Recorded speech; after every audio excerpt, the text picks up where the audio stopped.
Hello and welcome to the Kongversation. I'm Hyle Russell.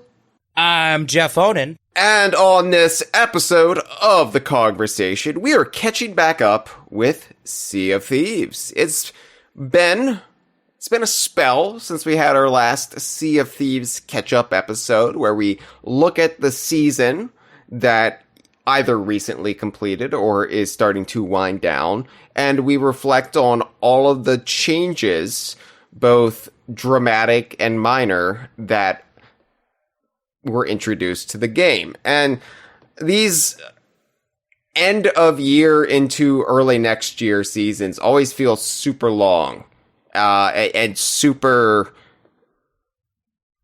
nebulous as a result, because I feel like whenever something coincides with the holiday season, it just makes time stand still, because you're busy with all of life, everything you have to do for the holidays, and then meanwhile, Sea of Thieves wants your attention. It's like, hey, I'm over here, focus on me. Twitch drops, here come the Twitch drops. Pay attention to Sea of Thieves. Rare loves you more than your family, but I don't know where I'm going with this. I'm just saying, it feels like we've been neglecting Sea of Thieves, but we really haven't. This season has just felt super long. And it's also March now.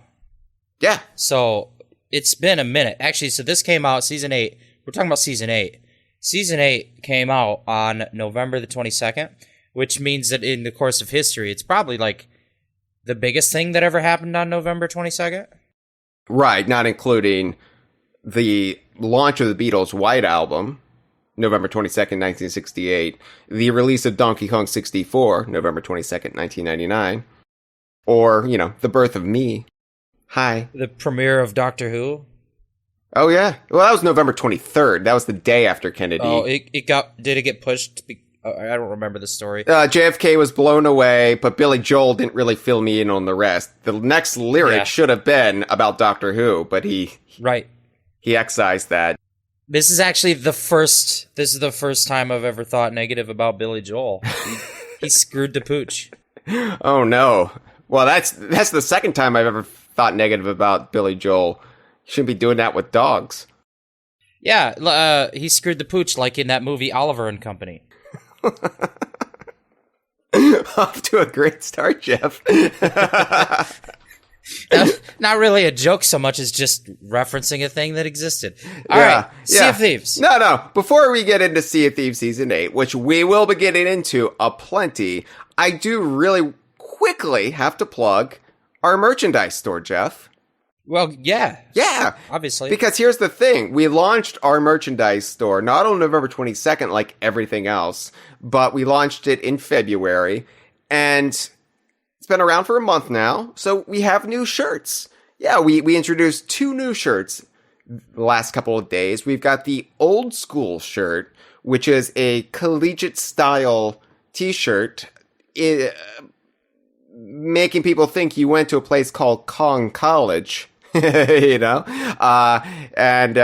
you can buy that now. You can also buy the Idaho Crew t-shirt for our Tuesday night streamers on twitch.tv/DKVine. It's our good friends housed up in a compound in Idaho. They're not a militia. They're just some video game loving nerds who live and love and discover new things on our Twitch channel every Tuesday, and you can get their t-shirt. So make sure you head to dkvine.com/merchandise, or just search for us on TeePublic, who we have set up a shop on, and TeePublic's a great company, Jeff. I am astounded by the quality of our t-shirts. They come in the mail, and I wear them, and they're super comfy. And it's just amazing that I can display our own awful nonsense on my person wherever I go now. You should make commercials. You're like, it comes in the mail and I wear it. Yeah, it's true. You know exactly what to say. I'm not speaking lies here, and that's the problem with Madison Avenue. They lie to you. With me, you get the unvarnished truth. It comes in the mail and you wear it. I love it. Yeah. Shirts. Buy the shirts. Now, we are about to launch into some Sea of Thieves discussion. And Jeff, keeping up with Sea of Thieves is full-time work. You know, here at DK Vine, our go-go lifestyle means that I can't always be kept abreast on Sea of Thieves news, especially when I have to focus on shit like the Super Mario Brothers movie. And now we've got a Donkey Kong Lego? Oh my god, how am I supposed to keep up with Sea of Thieves? But luckily, that's where you and Dre come in with Golden Sands blog post. Yeah, that's right. Golden Sands blog post is a blog whose name is becoming increasingly irrelevant in the Sea of Thieves canon. But you can go there. It's on medium.com/golden-sands-blog post or dkvine.com/golden sands blog post. You can also find it on Twitter at Golden Sands blog. And basically, you can go there. We write up guides and tutorials and just news update posts, keeping you up to date with the stuff that goes on in Sea of Thieves, like Twitch drops. Wow. Yeah, the Twitch drops are the most irritating thing because it'll be like, oh, this weekend, Twitch drops. You have to watch. Oh, pick your favorite bearded man. Yeah, you know. So many bearded men to choose. That's not true. They're not all bearded men. Bastardly bearded and beard apocalypse. All the bearded men. Beards for my horses. Yeah. Yeah, that's a good one. Yeah, I might squat on that one for a while. All right. Yeah, it'll just be another URL. I'll register and I'll give that one to you. Yeah. So yeah, well, if you're at Golden Sands blog post, you're probably trying to keep up with Sea of Thieves. But speaking of Sea of Thieves, that's what we're going to catch up with, talk up with about today. Well said. So yeah. We've got segues. We've got Sea of Thieves Season 8 to discuss, which, as we're recording this, is just starting to wind down. I think Season 9 launches when? The 16th. March 16th, yes. Today's a Saturday. It launches on Thursday, so Wednesday will be the last day for Season 8. Yeah. Basically, it's over. Basically. It's dead. Yeah, I mean, it's still ongoing. We didn't even wait for it to get cold. It's in hospice care right now, like Jimmy Carter. Oh, don't! Oh, no! I know it's sad. I'm not saying I'm happy about it. Yeah, we're gonna get hate mail for that one. Let us know in the chat. So anyway, I'm just saying though, Jeff, that Season 8 is technically, you boot up Sea of Thieves, you'll still be greeted with the title screen that says Season 8, but there's not going to be anything new. There's nothing more to be said about Season 8 that can't be said right now. So, Sea of Thieves Season 8, as you said, launched November 22nd, just like a bullet from the grassy knoll, or the book depository. Yeah, George H.W. Bush is the guy that shot him. The opinions of Jeff Onan in no way reflect the broader opinions of DK Vine. I want to say right now, all the JFK conspiracy theories, I used to believe in them. I don't anymore. My new theory is that Lee Harvey Oswald is the guy that shot JFK, but he was acting in self-defense. You've been saving that one for a while. I don't know. Yeah, so launched November 22nd, the big new feature of Sea of Thieves Season 8 was the new on-demand PvP mode. That's right, the Battle for the Sea of Thieves, that's what they're calling it? Called it. Okay. That's what they call it when they call it. But yeah, so the Battle for the Sea of Thieves is essentially, in a narrative sense, the two major factions in the game. The factions representing the Servant of the Flame, which is Captain Flameheart and his philosophy of how the seas should be run. The kind of cutthroat pirate life, you steal everything and prove that you're the best. And then the opposite faction being the Pirate Lord and the Athena's Fortune, the Guardians of Fortune. Yeah, is their faction. And they represent kind of more about freedom, but in a, common good, we have to unite for the common good so we all can stay free kind of sense. Yeah. So anyway, but that's the narrative of it. But the gameplay of it is that you can represent one of these two factions and enter into on-demand, player-to-player ship combat at any time while sailing around in the adventure mode of Sea of Thieves. That's right. Which is different from the arena, which was its own mode, and that's gone now. This is more as part of your session, more organic to it. Yes, and it's different than just being attacked by a random crew, while you're playing, or attacking a crew while you're playing, if that's your preference.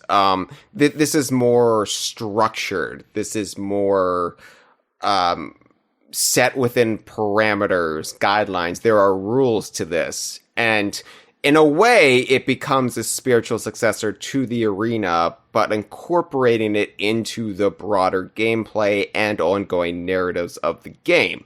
So in that sense, it's a huge step up from the arena, or at least what the arena became as it slowly eroded over time. Yeah, and the great thing about it is that, you have to opt into it. We have a new thing on the ship at the captain's table called the Hourglass of Fate. Yeah. And you go up to the hourglass, you set it to choose the side you want to align with, and you're not permanently locked in, like, to pick one side forever as your character. You can, every session, or even flip-flop within a session, change which faction you're representing. So you pick the faction, you then vote as a crew to opt into the battle, and then you either can vote at the war map. There's this map on the table now that you go to it, and you basically can vote to enter matchmaking. And that is going to take you to another server and spawn you right next to another crew that has opted in to take part in the battle. So there's none of this. I mean, you could still sail around and find a random crew and go and attack them. That's always still an option. But this mode is like, we can get you a fight right away, and it's going to be against someone that opted in and wants the fight. So there's a bit of a consent to it with that. Or instead of entering the matchmaking and going off to find another ship, you can wait for them to come to you. And then you'll be the one that gets attacked by a matchmaking ship. Yes. And can I just say really quick that the captain's table, the desk in the captain's cabin is now so cluttered with garbage because you've got this hourglass on there, you've got the war map, you've got any other voyages or quests you might be embarking on, and my own desk, the captain's logbook, logbook. So my own desk here in my office is cleaner now than my desk in Sea of Thieves. Do beer cans count?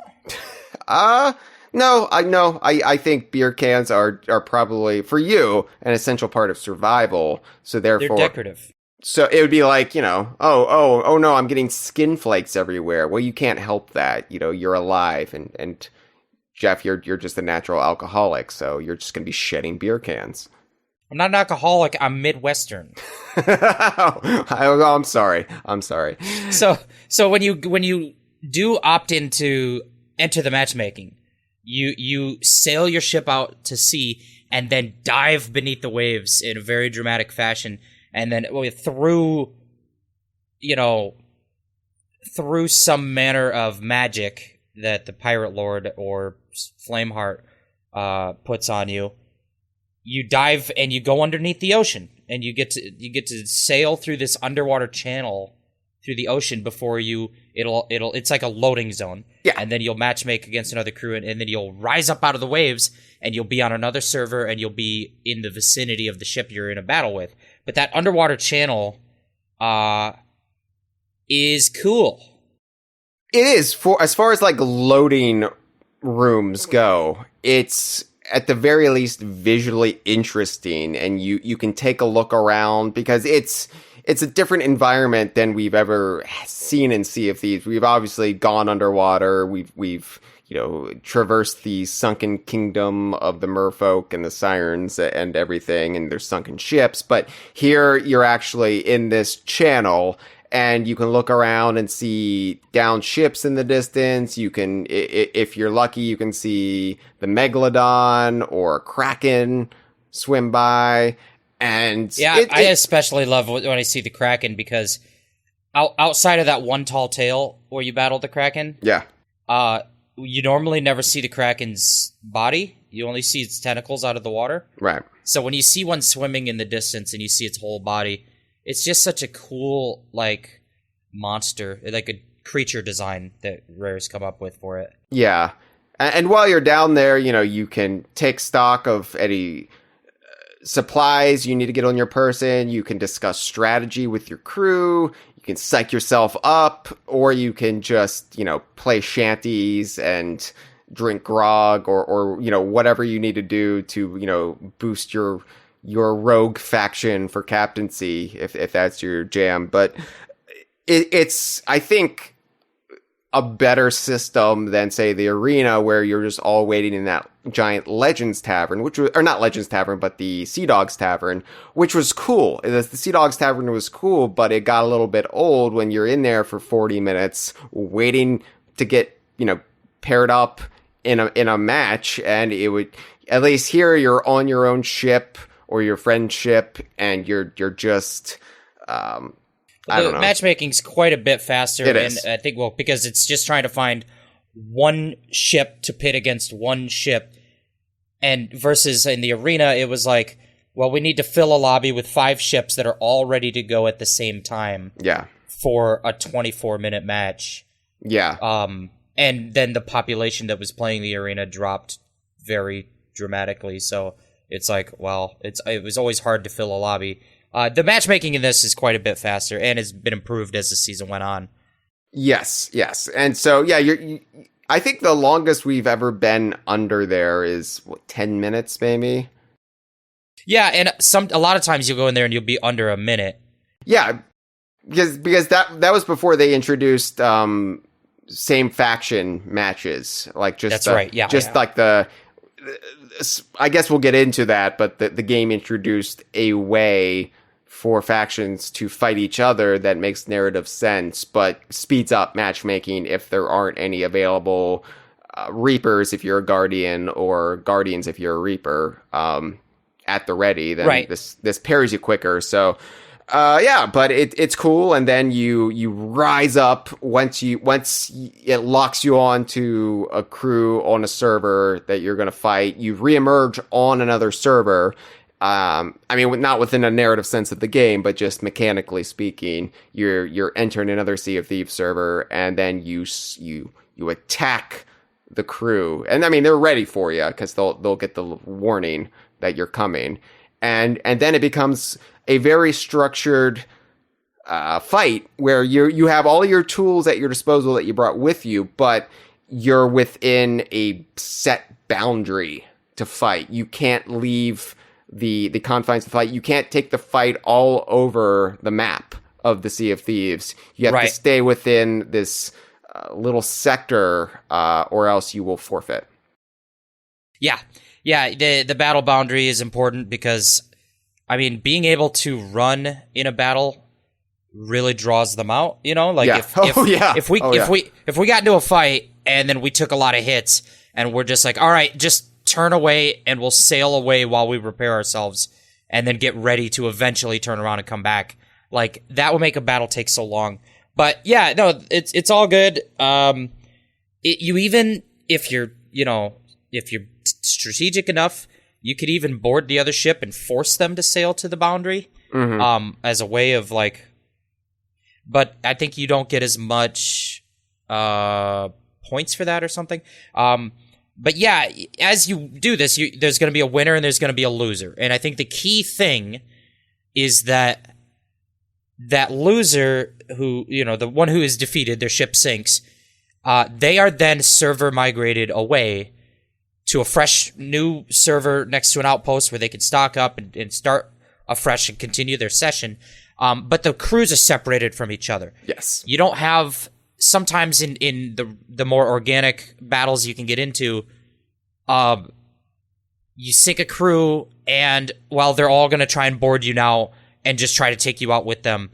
or they're gonna, if one of them can get on board and keep your anchor down, the other crew, the rest of the crew's already at their respawn ship, sailing back to try and do it again. Or you're fighting a fort and they want to sink you and you defeat them, but they can just keep coming back, and it becomes a war of attrition. Yeah. In this, it's like, no, one of us won, one of us lost, and the loser moved to a new server where they can start afresh, and we don't have that just never ending sunk cost thing going on. Literal sunk cost. Yeah, I think that is the big draw of it for people like me or Cameron, who maybe don't really like some of the nastier aspects of the natural PvP that can occur in Sea of Thieves. That feeling that whatever your plans are for that day will now be out the window because this crew has it out for you, or you do get sunk and then you have that like lingering resentment or just bitterness from the experience. Because if you weren't, trying to pick a fight, then this crew sinks you. You're still in the same server with them, and it's just like, well, what do we do? So this basically says, all right, that's it. You're separated. Goodbye. And you can brush it off immediately, win or lose. It's a refreshing feeling not to have to worry about them. And that's, I think, the biggest innovation to PvP combat with this system, with this on-demand system. Now, it can still happen in the natural course of gameplay. You can still get attacked by another crew. We have plenty this past season, encountered other crews who aren't participating in the battle for the Sea of Thieves, and they're just after you because that's just the way they play the game. But I think there is this draw of doing it within the confines of these rules, of progressing your reputation with the Guardians of Fortune or Servants of the Flame, and ultimately it's bringing some of the best elements of the arena or those early show floor builds of Sea of Thieves, like E3 2016. It's bringing those into the structure of the actual gameplay, giving a narrative reason for it to exist. And I think it, at the very least, when it was launched, it was refreshing as hell. As has gone on, I've had some issues here or there crop up, but I don't really know if that's anybody's fault or just the way these things naturally shake out. We can get into that. Yeah, so as you play, you win or you lose. As you win fights, the hourglass that you have on the ship will fill with sand that represents it's increasing its value. You gain hourglass value, and you actually go on winning streaks. And the streaks act as like kind of a multiplier of your value. And then you can build up streaks. If you get to streak 4, you become a faction champion, which marks you on the map for everyone to see. And also it allows you, if you were a smaller ship, like a sloop, and you went on a 4-win streak, you have the option to vote if you want to go and fight even bigger ships than you. If you're a champion, you can do that. And the other thing is that if, like I said, you don't have to go looking for the fight with the matchmaking. You can opt into the battle and then just wait for someone else to matchmake to you. And when you do that, you can go about your business doing PvE if you want, doing forts, doing quests, doing anything you want, and gathering treasure. And then you build up something called a treasure grade, which is basically another form of a multiplier, that if you have a ton of treasure on your ship when you get attacked, if you manage to successfully defend it, you gain a lot of value for doing that. And so there's all this stuff, and then, when you win a battle, you could go and choose to cash in what you've earned. Or if you want to play risky, you can choose to enter another battle or wait for another battle to come to you and just keep going for those win streaks. So that, that's kind of the risk and reward of it. Yeah, and I don't think I've ever gotten to that point where I'm on a winning streak of 4. That's never happened. We're not so risky. We're always like, holy crap, we won 2 in a row. Let's go cash out. Yeah. Because I don't like to press my luck, especially because I've never won more than 2 in a row. Yeah. But I did want to say something, because you said a second ago, leveling up your reputation with the factions. Yeah. But I have to say, all of this, we talked about the hourglass value and building up streaks and cashing it in. Why do you care about, why would you do these things? Why do you care about the hourglass value? All of this feeds into a new progression system, which you can level up in the factions, like you said. But it's not reputation. Leveling up into 2 new factions is called gaining allegiance with the faction. Okay. Well, it's hard to keep track of all of this. All right, listen. All right. I'll break it down for you. You are gaining allegiance with a faction. That's not to be confused with gaining reputation with a trading company. A faction's not a trading company. It's got nothing to do with trading companies. You can't acquire a letter of recommendation like a trading company or gain a promotion from a trading company. Nor is it to be confused with gaining renown for the season, or gaining favor with the bilge rats, or unlocking a commendation. Nor is it the same as gaining value as an emissary. All right. It is also not to be confused with reaching a milestone through captaincy, whether they be ship milestones or pirate milestones, though it should be noted that progressing in these 2 new factions also unlocks milestones in 2 new captaincy alignments, okay? But allegiance isn't, and it's not any of that. It's not reputation, recommendation, promotion, renown, favor, commendation, value, or milestone. It's allegiance. It's its own different thing now. Nothing speaks to the freedom of a pirate's life more than having to keep track of it with spreadsheets. You have to really feel for the development team, who are just getting a lot of work out of the thesaurus in the office. Just like, what's another word that means good? Damn, we're using them all up. But yeah, so you gain allegiance, you can level up these factions, and then mostly that goes to, I don't know, new cosmetics. Well, yes, and as you said, the 2 new factions, is that right? Can I call them factions? Yeah. All right. Yeah, they're not trading companies. Yeah. They're factions. Guardians of Fortune and Servants of the Flame, they're more like spin-offs, thematic brothers and sisters of the Athena's Fortune and Reaper's Bones factions. So the Guardians of Fortune are aligned with the philosophy of the Pirate Lord. So pirate legends, Athena's Fortune, what have you. While Servants of the Flame are aligned with the philosophies of Flameheart and Flameheart's son. So Reaper's Bones, and so they are linked to existing companies, but they are not the same thing. It's more like, I am a citizen of this country, but if you are enlisted to go to war for that country, then you are part of a specific military or armed services. So it's basically it's kind of like if you work for DK Vine, but you're specifically in the Idaho crew. Right. Yes. So yes, Guardians of Fortune is just the Idaho crew to Athena's Fortune's DK Vine. That's a stupid way of thinking about it, but yes, that's accurate.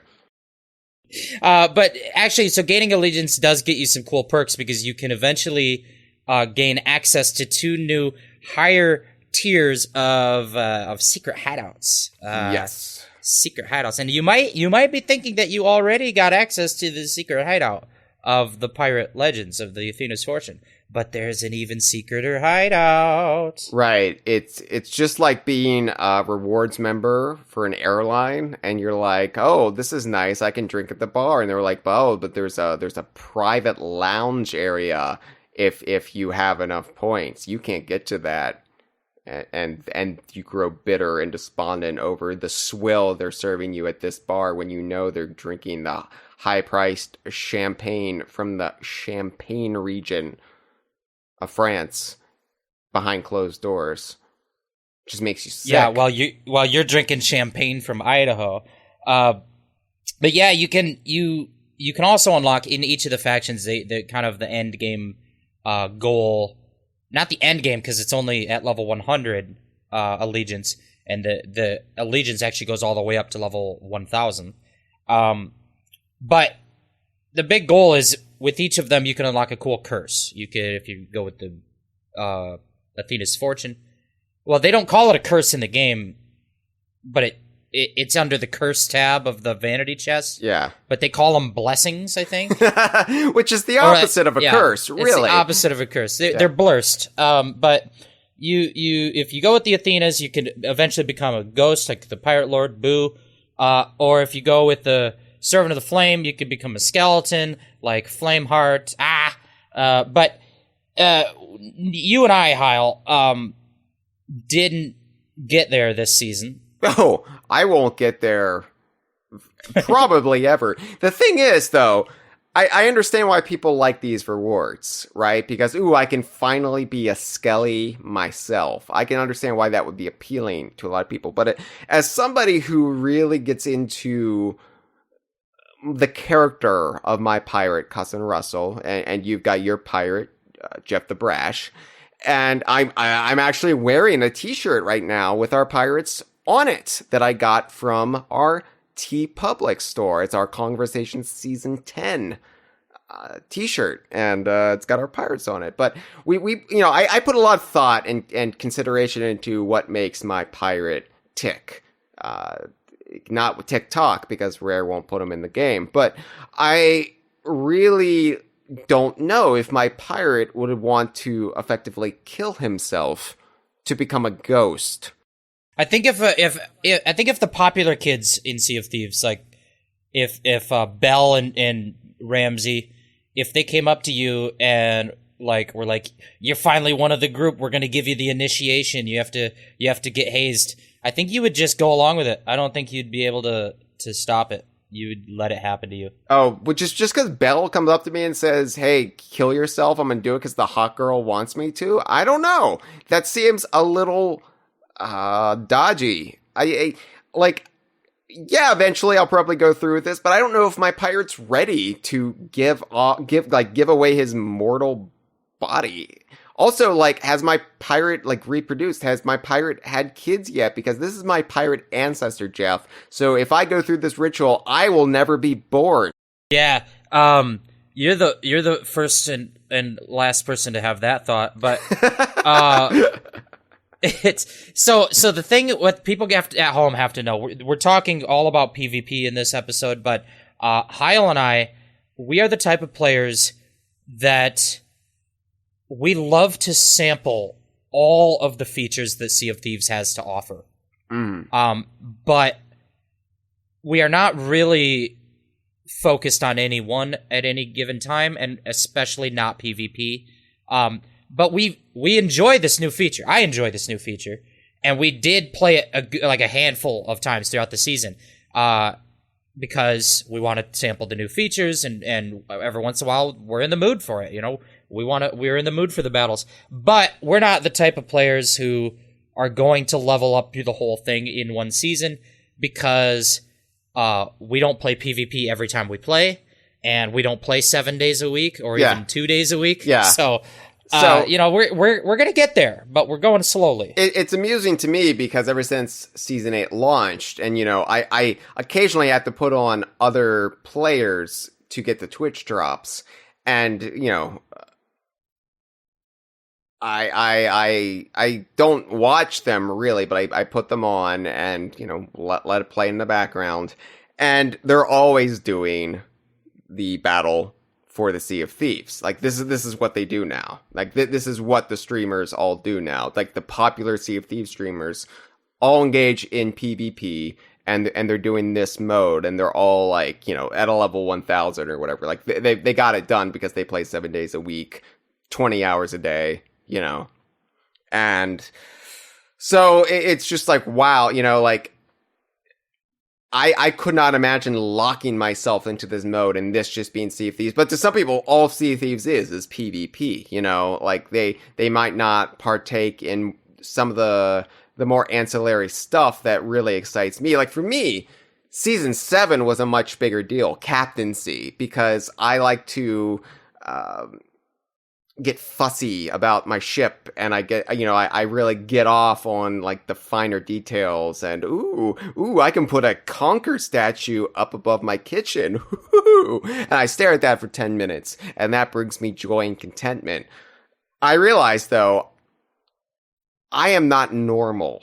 So this is a lot more appealing to the broader public who have really bought into Sea of Thieves and have made it such a runaway success for Rare and Microsoft. But that being said, I really did enjoy this mode, at least at launch, because they, in the pitch, said, you will be paired with crews that are comparable to your own skill level. Like, you're not going to be matched against these bearded individuals who are, stream 7 days a week and are really, really good at killing people in the game. If you're just starting out, you don't have to worry about that. And that seemed to be the case for the first several weeks. And then the new year rolled over. It became 2023. The holidays were behind us. And all of a sudden, it felt like this got a lot more vicious and it got a lot more brutal playing this mode. And we also started getting paired against the same crews time and time again. Like, you would get sunk by crew, you would go out, you would dive again, you would immediately get paired against the same crew. And I don't know if this is a side effect of us playing on Sunday mornings, or if it's just how the mode has evolved over time, but I got tired getting sunk by the Galleon of Cum. Yeah, we did. So there was this galleon it was called the Galleon of Cum. Because when you look through the spyglass, you can see the name of the ship. And the name on the ship was the Galleon of Cum. Yep. We did battle them, I think, 5 times in a single afternoon. That was a lot. Obviously, we reported that name because, I mean, guys, babies play this game. Right. Babies shouldn't have to read the word cum. That's just not allowed. We were sunk by a crew of 12-year-olds from Scotland once.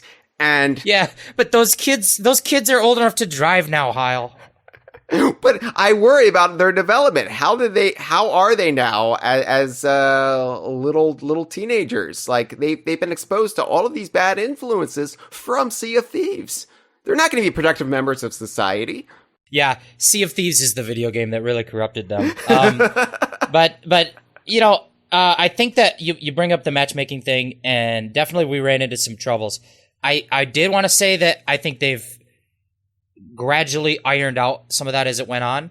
And there's one feature that they talked about doing, and I'm not sure if they actually have done it or if they ran into some hiccups and are still in the middle of getting that up and running. But there was this thing about cross-stamp migration, and the idea is that in the way that all their servers are laid out, all the servers are organized into sets that are called stamps.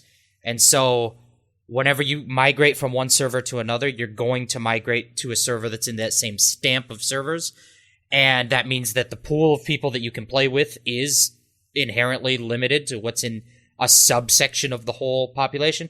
And they talked about they were working on being able to migrate you between stamps. And then that would open up the pool of players, which would, one, it would reduce the chance that you ever have to see the same crew twice in a row. Yeah. Which honestly shouldn't happen. And then 2, it would reduce matchmaking time because you just have a larger pool of people to get matched with, so it should be better. I don't know if they got that up and running, but they did improve the matchmaking. They did what you said before. They added the same faction battles. Right. So if you are Athena's and there aren't very many Reapers on the seas, they're like, well, here, have a battle with another Athena just to own your skills between each other. And that improves matchmaking. But yeah, the Galleons of Cum did sink us, I think, 4 times. They did, and you like, I think I don't know how we found out that one of them was on something like a 16 win streak, which probably because they keep getting paired against crews like us who we just don't have the strategy to take them on. We're not that good. But it got to a point where it felt like, how do I get better at this? Because we immediately start a battle and we get sunk within like 30 seconds. And you don't even have time to react. You don't have any ability to learn or improve if you're just immediately underwater, because they're so good, they're so efficient, and they've got so many supplies at that point that you're just down for the count. And so it would get frustrating at times. But when the mode works, it is probably the best ship-to-ship combat against other players that I've encountered in Sea of Thieves. Like, on an on-demand basis, it's probably the most refreshing since those 2016 show floor builds. Yeah, I think for me, nothing's ever going to top when the arena mode was really like at its peak, and because you'd have that battle, that like sense of the structured me versus them, but you also had more of the chaos because a third ship and a fourth ship might interfere in the middle while you're fighting that ship, and that chaos I liked that a lot. And also you do get chaos in this mode too, because if I'm fighting another ship and we're inside our battle boundary, we're still on a server with other ships, and they can come along, they can enter the battle. The storm can come through, the megalodon can attack, the kraken can show up, skeleton ships can come in. All of the chaos of adventure mode is in this. And so this is very different than arena mode, because they're not trying to say that this is a perfectly fair, non-random 1v1 competitive game. Like, instead they're saying, like, no, this is the adventure mode. This is all the chaos and emergent gameplay of adventure mode, but with some structured battle rules that allow you to hop into it on demand. Which is great. But yeah, we had some great battles. We did some great battles in this throughout the season. When we got match made with a crew that was like at our level, we had some like intense battles, and we won our fair share. Yeah. I think we had a few streaks there. Early in the season, we also had quite a bit of lag, though, especially you and me. So we are the ones of the crew who are playing on an Xbox One because we are broke. We're broke. Yeah. We're so broke.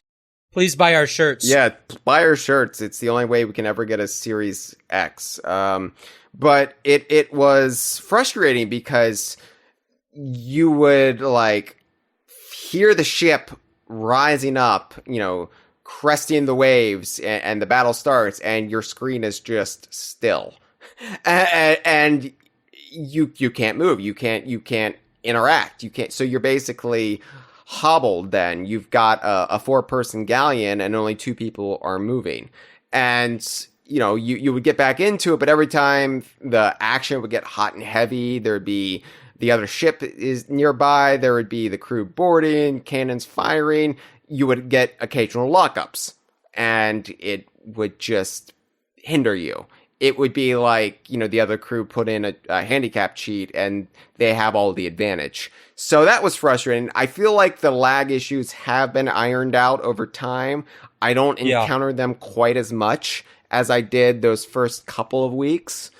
I think you and I had it the worst, and then there was one day we played where, like, all day long, I was always the one getting just, like, I was basically not in the fight.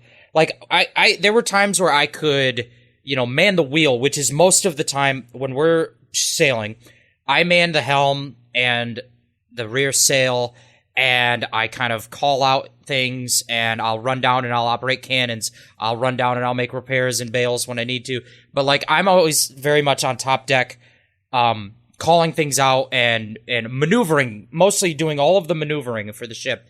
And a lot of times I could still mostly do that, but if someone got on board our ship and I had to swing my sword, it was like I couldn't move. Or if I wanted to get on the cannons and shoot, it was like I'm totally locked up with lag once I start with the cannons. And there was a whole session where it felt like we were basically three man and 1 man down. And we still won, like, most of our matches. But it was frustrating when we did lose, because I was just like, like, it felt like we were 3 against 4, and we didn't lose because they were better. We lost because of me being lagged out. And even Cameron would run into lag, on occasion, playing on the next gen hardware. And, we got some of our friends, fellow crew members who play on Steam or whatever, and they would encounter it too. So it's been a problem, I think, across the board. It just, for us, of course, we're always paranoid because we are playing on the oldest, least capable hardware. As the game continues to evolve and grow, we fear getting left behind, and so it becomes all the more frustrating when that comes true. But I think it's just been a problem in general, getting this new mode up and running. I think they did gradually improve it, and they also did mid-season, actually even before Christmas, before holidays, they did a lot of balancing. Like the update came out on November 22nd, and then like before they went on break for the holidays, they already had another update out that was doing a lot of balancing and improvements to things. They did a lot of balancing to things that, like the blunder bombs, were kind of overpowered, and it turned into a lot of matches. People were just spamming blunder bombs because Yeah. it was a great way to just, if you knock everyone off the ship with a blunder bomb, which is this area of effect kind of splash damage that can knock you into the air, and it could knock you off the ship or whatever. People would just spam them, and then when you all get knocked off the ship, then they just sink you.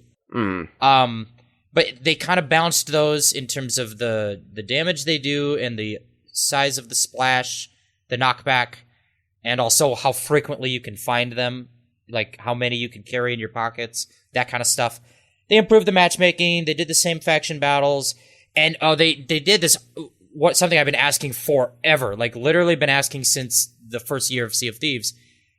When you sink another ship, now the supply barrels from the ship that sunk will float to the surface, and you can raid those barrels to replenish your own supplies.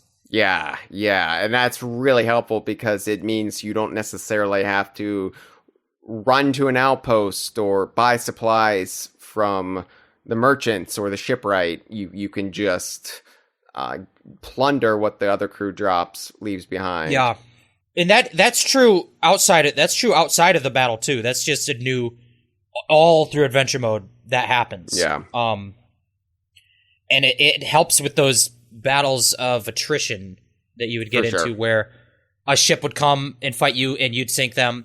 And then they'd come again, and you'd sink them, and they'd come again, and you'd sink them, and by the third time, you're out of supplies. And then you have a galleon of cum. Whoa! Bow, bow, bow, bow. Really, though, they shouldn't be allowed to be called that. What the? It's not tasteful. It's not tasteful at all. Babies play this game. I'll say this, like, when you win a match, when you sink another crew, you get the little pop-up notification, like, sunk another ship or whatever, and it's just this euphoric feeling, like, wait, we did it? We did it? We pulled together, we did it? And I mentioned when I got to play the game at Rare, in May 2016, like, one of the takeaways from that early build of the game was that sense of camaraderie you build with your crew. Because, our grandfathers fought Hitler, Jeff, and we argue about comic book movies online. So we don't really have that same sense of, getting in the trenches with your fellow humans and achieving something greater than us. So this is all we have. And when you actually are victorious, you cheer, you whoop, you holler, you give each other spiritual pats on the back, and it feels great. And so, yes, we got sunk quite a bit, but when we were able to pull it off, it was kind of high I used to get from this game that maybe I don't get quite as much anymore because it's been 5 years since it's commercially been available, and we've been playing it since, 2016, give or take. So, yeah, I do dig this mode. I'll say, too, you kind of make it sound like we have a really bad win-loss ratio. I don't think that we do. I think that we're like about 500, especially if you just ignore the times when the same crew sunk us 3 in a row, because we started giving up at that point. When the galleons have come, I think the second time they sank us, and then the third time we match made, and it was still them again, we just kind of like sat still and let them sink us. We were like, I don't want to fight these guys a third time. We're done. But like you can tell when I get into a battle and a crew member tries to board us and they're a goofy skeleton with a bucket on their head or whatever, I'm already like, well, this dude's like level 200 or something. Yeah. We're probably not going to win this one. But when you can tell that you're evenly matched, I feel like we actually do pretty well for ourselves in these battles. We do. Yes. Yeah. But it's a great feeling, like you said, when you get that pop, like when you're really in a tight battle and it's like your ship could sink at any moment, but you're also keeping up the offense and hoping you pull out on top. And then we're all like bailing for our lives while trying to also stay on the cannons and trying to also maneuver and not run into that rock and all this stuff. And then you get that pop-up that you won. It's just like, oh, thank God. Like, all right, everyone, let's just finish this bailing this out, and then we'll go and get the treasures. And because the other crew immediately gets whisked away, you do not have to worry about them boarding you or messing up your ship. Like, at that point, once you get that pop-up, you're golden. All you have to do is fix your ship, which at that point becomes easy because nobody's trying to kill you.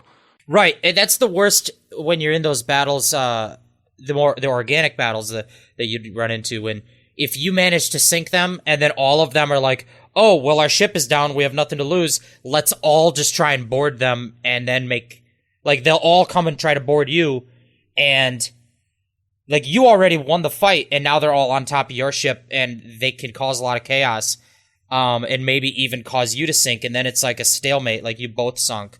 But this, yeah, you're right, like with this, it's like when the ship goes down, they're still there for a few seconds and they get this little sort of image of their ship sinking, and it's like, you lost, get the fuck out of here, and then they server merge, they go away. So you don't have to worry about that.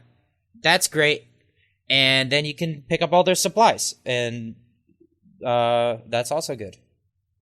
Thick Jamal was the other one that we kept getting sunk by. What was it? Thick Jamal, that's right, that was one of them. Yeah, we ran into some characters over the times, but that's one of the things I love about the captaincy, is just being able to put a name to the other crews. Here's the thing, though. I feel like our friend group, DK Vine, Golden Sands blog post, the Rare fan community, who have been around for a while, we all come up with names for our ships that have some meaning, like either to our pirates or whatever. Like you could actually see a ship would be named after. And other people are just talking about their penis size and what their penis emits. And it's just like, it doesn't all have to be penis related, people. You can name it after something else. I haven't seen a single pussy ship. None. We did have that one name queued up for the Brigantine, but then Rare really got strict about what you could or could not name ships, or you get in some trouble, and we don't want to get in trouble with Rare. We also don't want to, naming a ship after the late Queen of England. It feels like in poor taste now. We'd have to come up with something like King Charles' taint or something. Yeah. But no, we're not trying to get banned. We don't do that. We're not the Galleons of Come. They might get banned, but not me. No, we're good children. We're so good. But yeah, you talked a lot of, you said before, you love the captaincy stuff. You like decorating our ship. Yeah. But throughout this season, they actually came out with, obviously they're always coming out with new cosmetics in the Pirate Emporium, and they added in all of those little rare heritage-themed trinkets for the ship.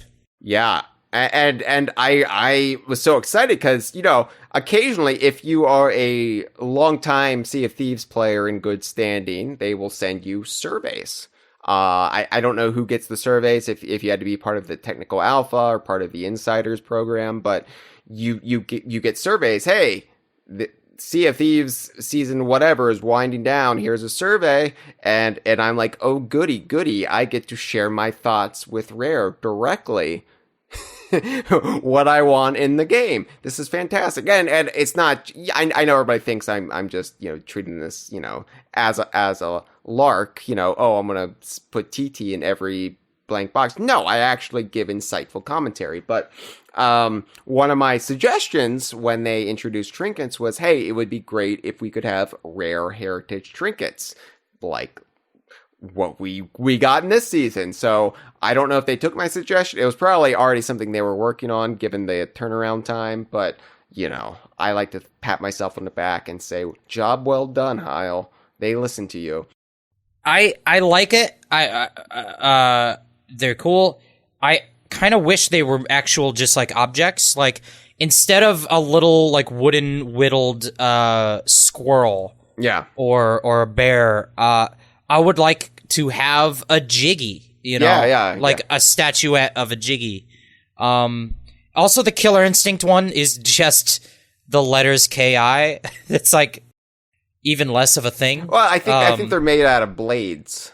Yeah, they are. It's like, but like, anyway, it's fine. It'd be cool if it was like, I don't know, a Fulgore head or something to put it on the shelf. They have to do it in a way that makes sense within the time and the setting of Sea of Thieves. So like the bear and bird stuff is all about this prophecy of the ancients that prophesies the bear and a bird that would keep an evil witch at bay. And so all the imagery in the game about Banjo and Kazooie is evoked from that cave painting, and a lot of the other stuff follows a similar route, like the Viva Pinata stuff, which we did not get any Viva Pinata trinkets out of this, which is weird considering, but it's called the Paradise Garden set, and it's about the legend of essentially Pinata Island. Like sailors claim they've been there, and there's a whole island full of creatures made out of candy sacks.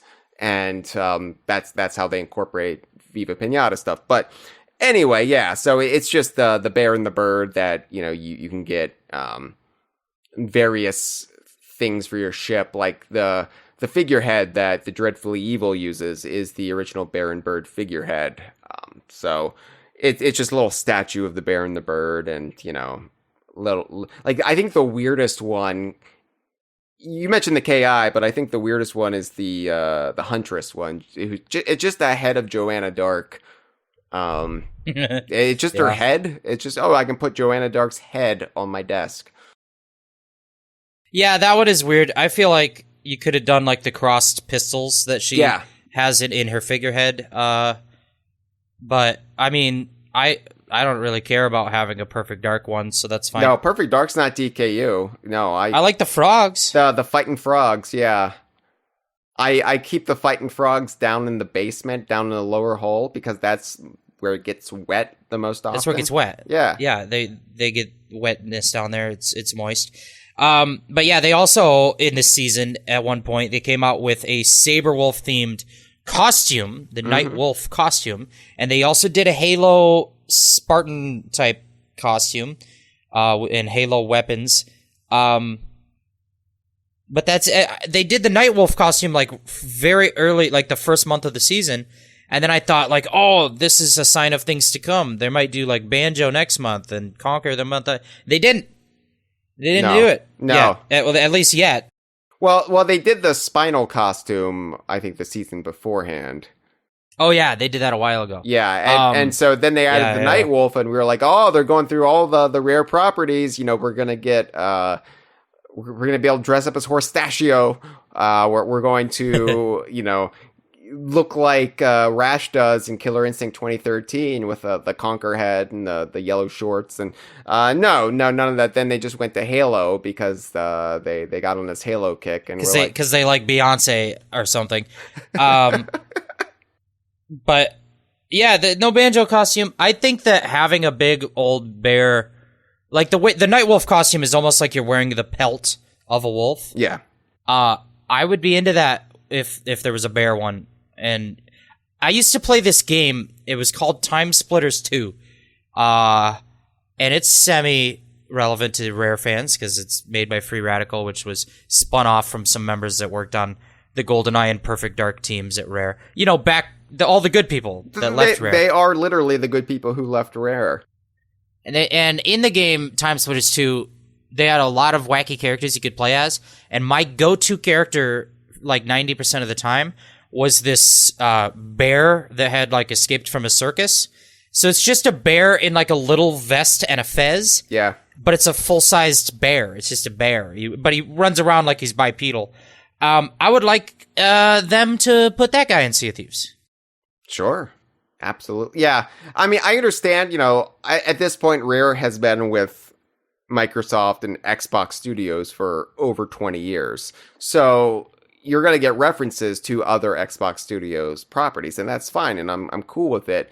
But I'm like, hey, you're not done with the Rare. Where are my other Rare costumes, Rare? Come on. I know Halo excites the people, but let me wear Cooper's sweater from Grabbed by the Ghoulies. Yeah. I was thinking they could do it like there was this game that never came out, like a tech demo type thing that Rare put together for like the Xbox Vision camera, like even before there was Kinect. Right. It was called The Fast and the Furious. The original time they used the name Fast and the Furious because then they were going to repurpose... Yeah, not the kart racer. Yeah. But it was like these, sports mini games where you play as these like foam sports mascot characters, and then using the Vision camera, they put your face.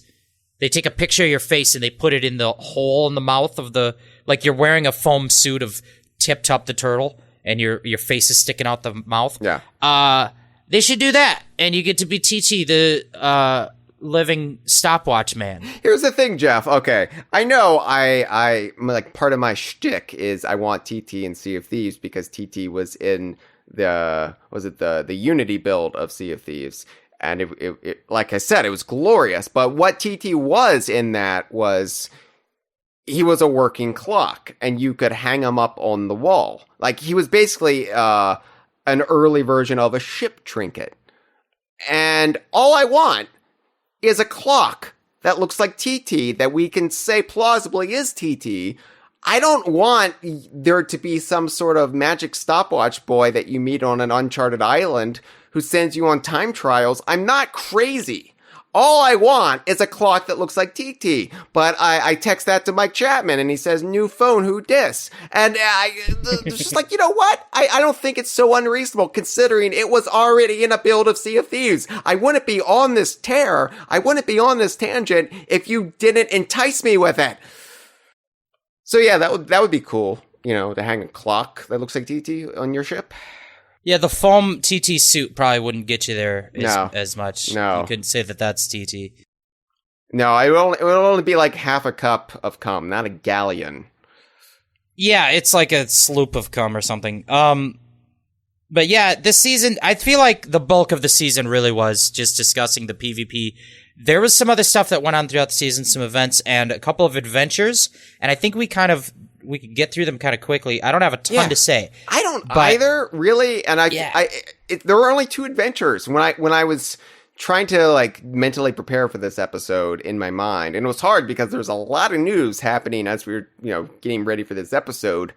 Super Mario Brothers movie final trailer, and then Chunky Kong, and Chunky Kong showed up in the full expanded background of that poster, and then there's a Donkey Kong Lego, Jeff. Did you know about the Donkey Kong Lego that's coming out this summer? They've got so many new Donkey Kongs. I heard he's a monster truck. He's been a monster truck for a while, but yeah. I just woke up. Oh, okay. So anyway, I was trying to like think like, okay, what happened in season 8? And I was like, were there really only 2 adventures? That doesn't seem accurate, but no, there were only 2 adventures. Yeah, there were only 2. They went on a hiatus after these 2, and that is after they had gone on a tear of like a year straight of monthly adventures. I think they might have done 11 or maybe 12 straight months of adventures, and then they said that they're doing a pause on those for a while. I think season 9 is coming, and it's basically seems to be mostly like little quality of life updates, because probably whatever they had originally planned they've pushed back. So it just seems like Sea of Thieves team always coming out of the holidays, coming into the first quarter of the year, they're always behind schedule, which makes sense because people take vacations around the holidays. No, they don't. So, Jeff, I haven't taken a vacation in people years. People who work at Rare get to take vacations. Oh, because you and me and the peons are here keeping the lights running. Oh, okay. The bourgeois at frickin' Rare with their champagne and jetpacks and stuff. I'm just kidding. But no, my point is, yeah, the adventures took a break. They're probably going to come back later. Everything in this first half of the year always is a little bit slow. But we did have a couple. Mm-hmm. And they kind of started this new plot thread, which made it even weirder that they went to a hiatus. Because they started this plot thread about Tasha from the tavern at Ancient Spire's Outpost. Getting this, she's slowly being overcome by the Skelly curse. Mm-hmm. Yeah, she doesn't even have to get to level 100 in Servants of the Flame. Yeah, she's actually speedrunning it. Yeah.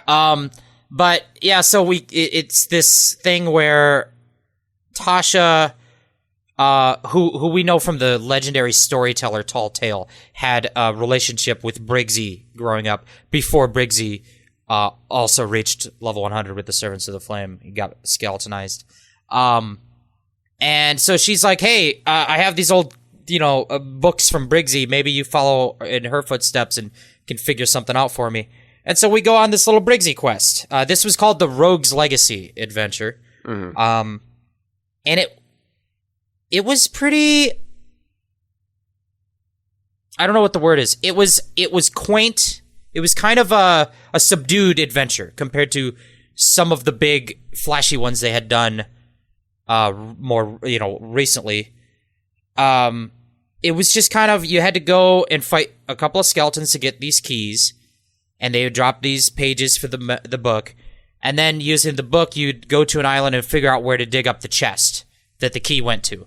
Mm. And you'd get three keys, 3 chests, bring it all back to Madame Olivia, and Bob's your uncle. It's not one of those adventures that's going to stick with you, but at the time, it always feels like a nice breather from the really intense ones where, the fate of this particular aspect of Sea of Thieves hangs in the balance.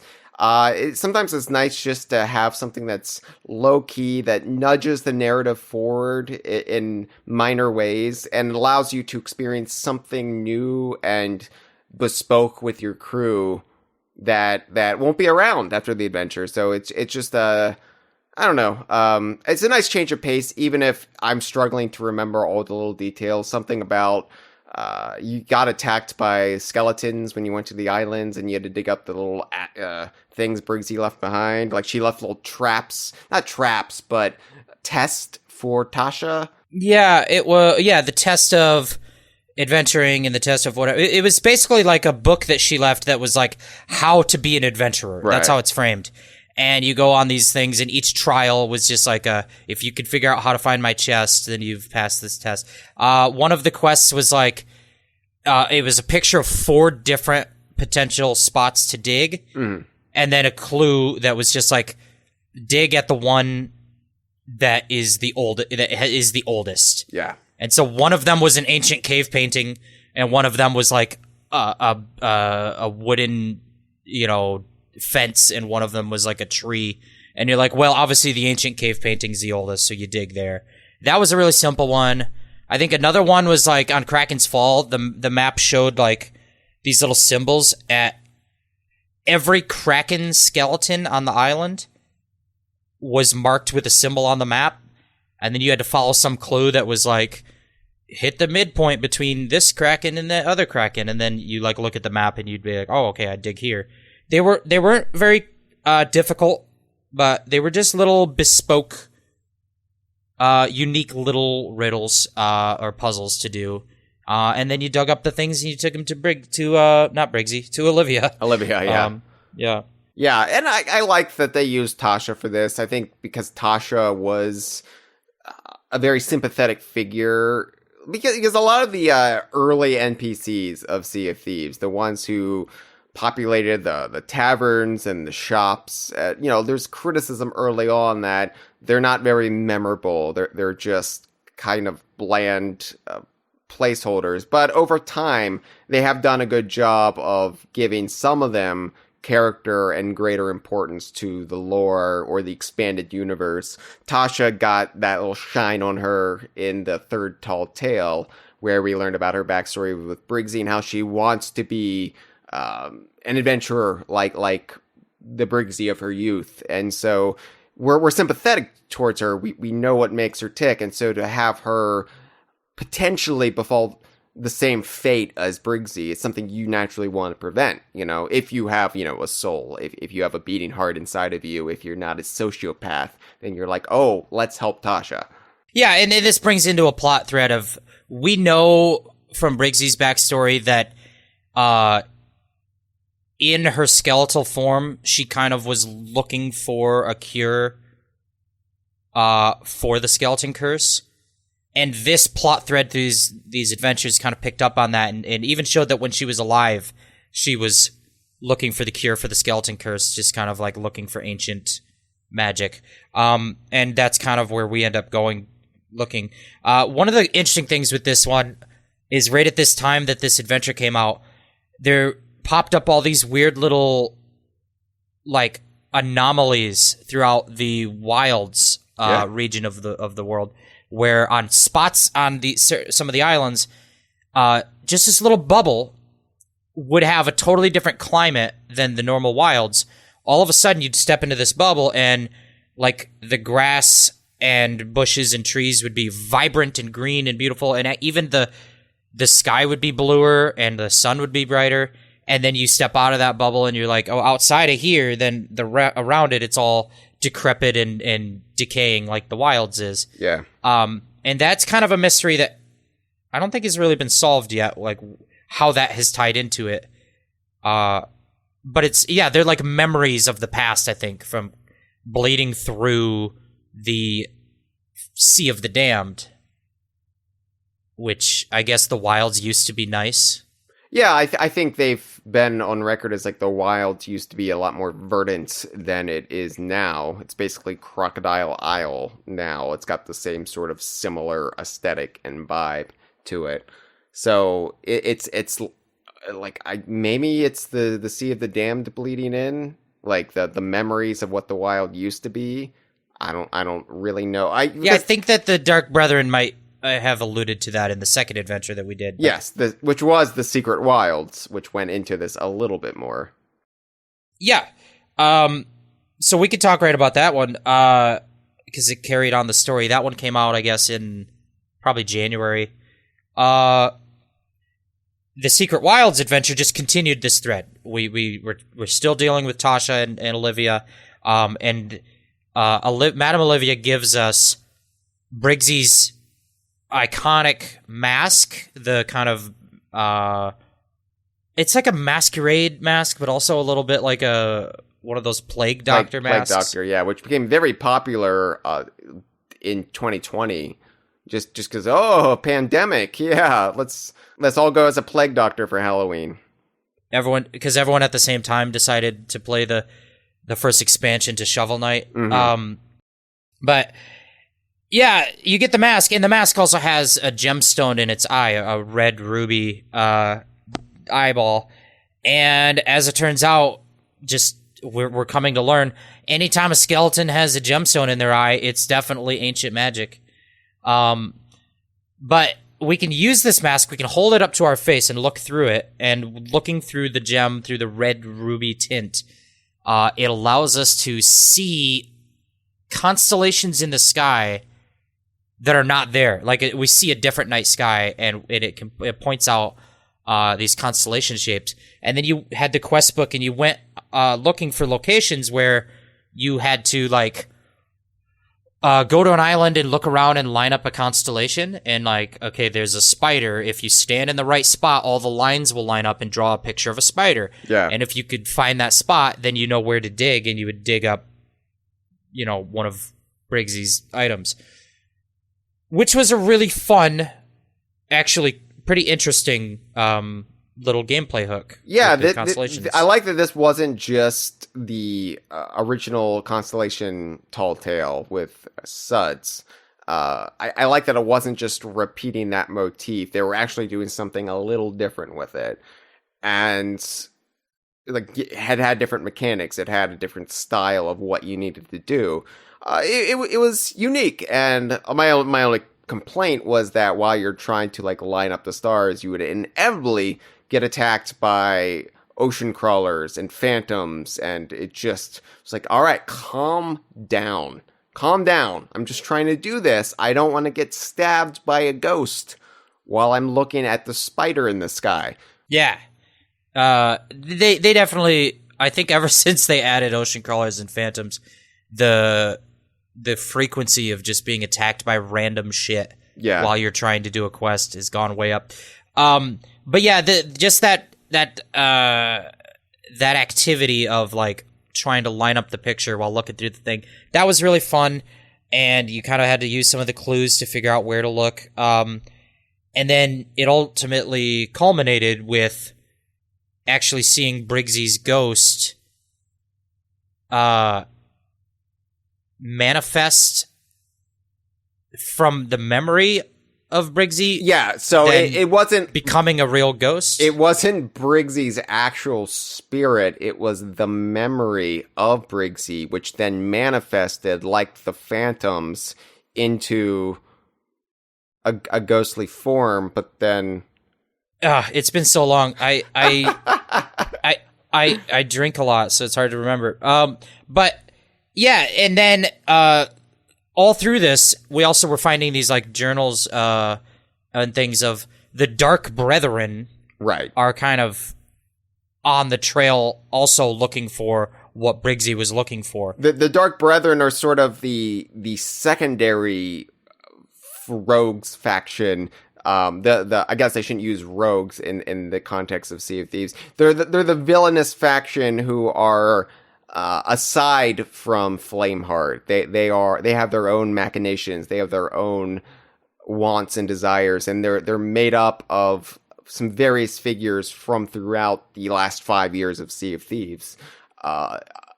Figures who have either been villainous or have a villainous bent or have broke bad and had a heel turn, like Duke. They've come together and they're plotting and scheming aside from what's happening with Flameheart and the Servants of the Flame. Right. Yeah. So the Dark Brethren were on the trail the whole time as well, and I think in the end they basically blackmail Briggsy into coming with them. They're like, we could fuck up Tasha if you don't come with us, or something like that. Yes. So Briggsy goes with them, and that's kind of the cliffhanger that we end on. And we take that information back to Madame Olivia.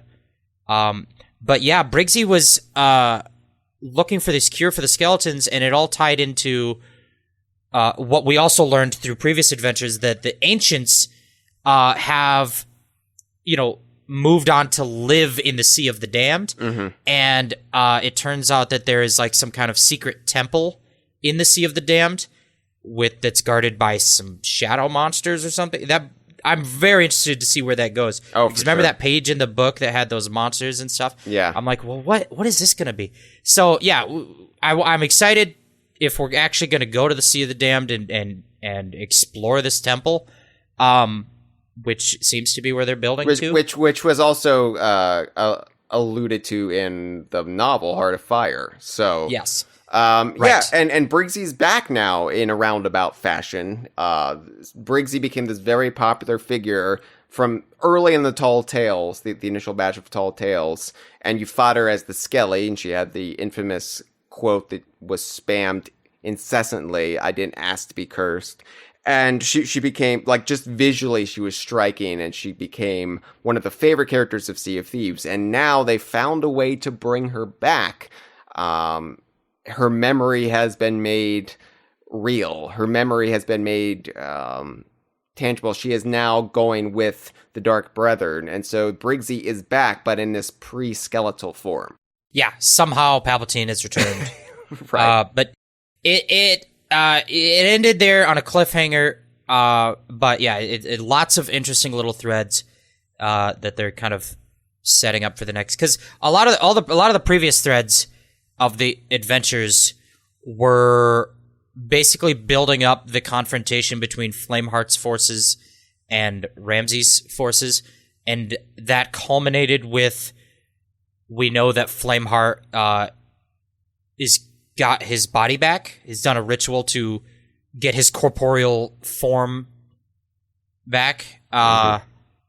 And then we're engaged in the Battle of the Sea of Thieves, like a full-on, essentially, war is going on. But now that has been set up, all of that has been kind of paid off.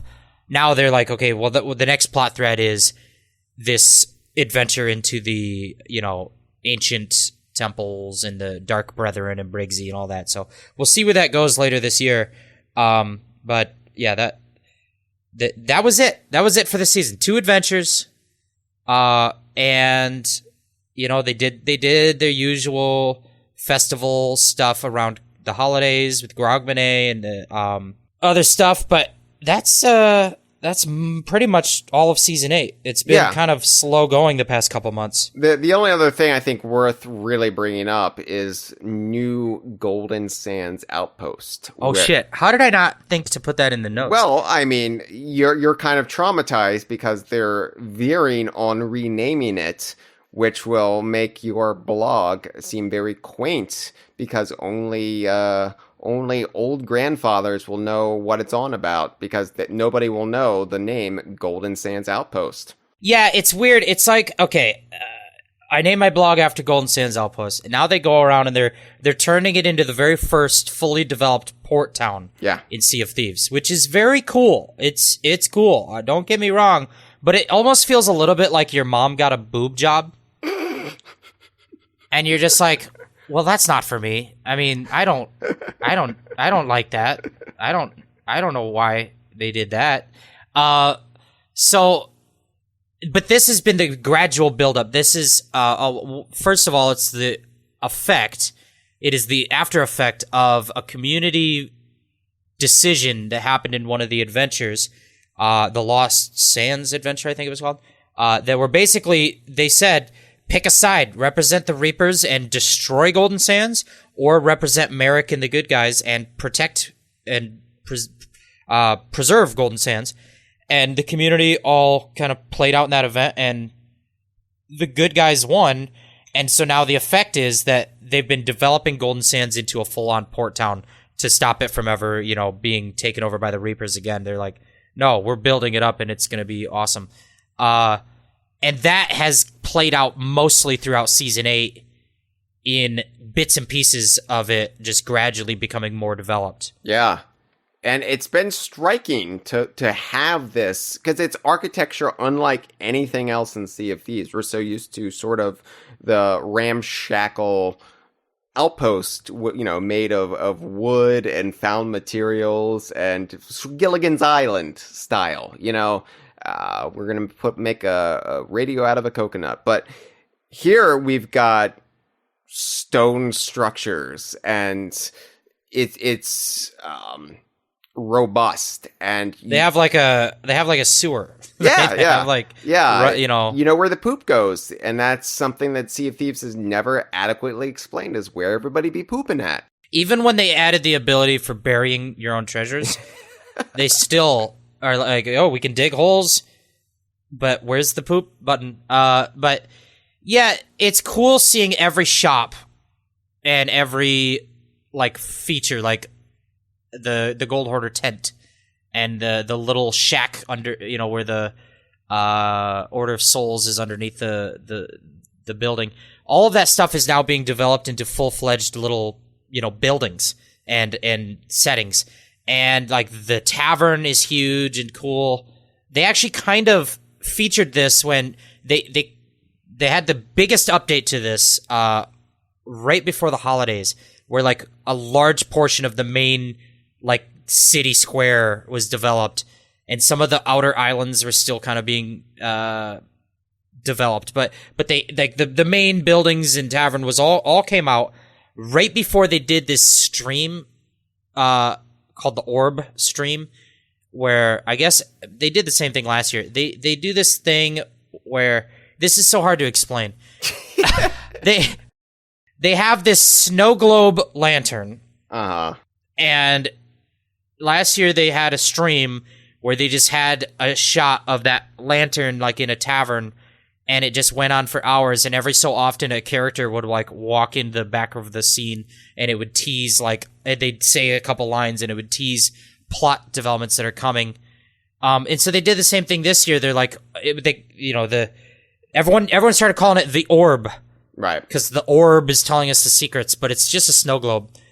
And anyway, so they did it this year. They're like, everybody go to the tavern at Golden Sands, and we're gonna turn the lights on, the Christmas lights on, and it'll be this big event. We're all gonna watch it happen live. And then it happened, and it was literally just like Christmas decorations blinked into existence. It didn't feel like a... I was thinking it was going to be like Tinkerbell magic. Like some sparkles will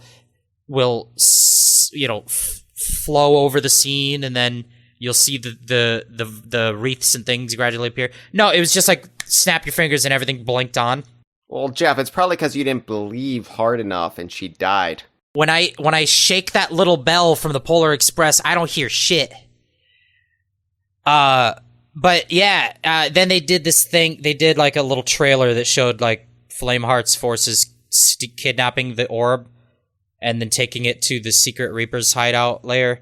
And then Briggsy showed up, and I don't remember everything. But anyways, that whole thing was mainly just cool because it was the first time we got to explore Golden Sands.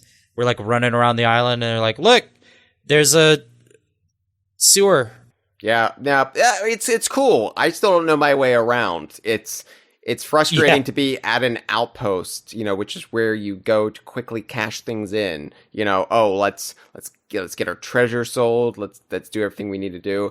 I get lost. I don't know where I'm going anymore because it's a town. It's confusing, and so it's going to take some time to get used to. And right now, it's still you're from Virginia. They don't really have towns in Virginia so much as just like random shacks, right? Yeah, right. But at least, we're not drunk all the time, so we don't, stumble around and fall over. You're not drunk if you can still drive. That's not funny. Anyway, don't follow. Jeff's not a role model, everyone. Don't follow his example. I don't drive a drunk or drink and drive. That's terrible. But so anyway, New Golden Sands. It's what it's called right now, New Golden Sands Outpost. But it sounds like they're changing its name. When everything is finally done, they're building a statue right now, and the statue is under a tarp. It looks like a spooky ghost. It does. It looks like a Scooby-Doo ghost. Yeah, but it's assumed that the statue is going to be for Merrick, right? Like, obviously that's where this is going, because Merrick is canonically dead. His ghost is still around, because what does death mean in this game? It's weightless. Even if you're a destroyed skeleton, you can come back as a memory and become a real person again. It's nonsense. This game is stupid. But anyway, it's probably going to become Merricktown, Merrickville, Port Merrick, Merricksvania. The thing, it kind of feels like if your mom got a boob job and then changed her name, and you're just like, I don't even know you anymore. But no, it's fine. I'm not going to change the name of my blog. That's for sure. It'll just be a legacy reference that the if you know, you know. But the new kids who join Sea of Thieves and they look at my blog, they're going to be like, what's Golden Sands blog post? That doesn't mean anything. And I'll have to just, I'll tell them, hey, too much screen time before bed, get offline. But yeah, I think that they're almost done. I think that there's just a couple more buildings that need to be finished. Then they're going to probably unveil the statue, change the name, etc.